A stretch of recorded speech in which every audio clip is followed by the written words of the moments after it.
అన్ని రోగాలకు మందు ఉంది, కానీ పాప రోగానికి మందు లేదు పిల్లరా. బైబిల్ సెలవిస్తా ఉంది, యేసు రక్తము ప్రతి పాపము నుండి మనలను కడిగి పవిత్రులుగా చేయును. The blood of Jesus Christ cleanses us from every sin.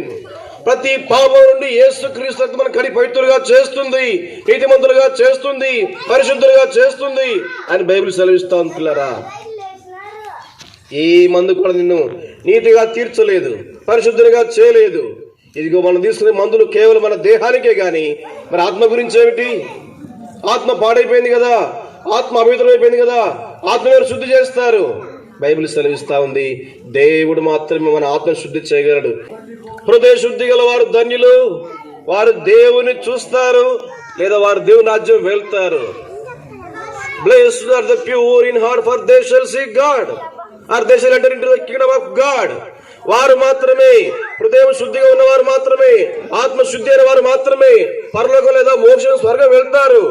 ఆత్మను శుద్ధి అయిన వారు మోక్షానికి బయట, స్వర్గానికి బయట ఉంటారని బైబిల్ సెలవిస్తా ఉంది. మోక్షానికి బయట, స్వర్గానికి బయట అంటే నరకమే, పాతాళమే, అగ్నిగుండమే, మన భాషలో యమగుండమే పిల్లరా. అది తప్పించుకోవాలంటే మన ఆత్మ శుద్ధి కావాలి.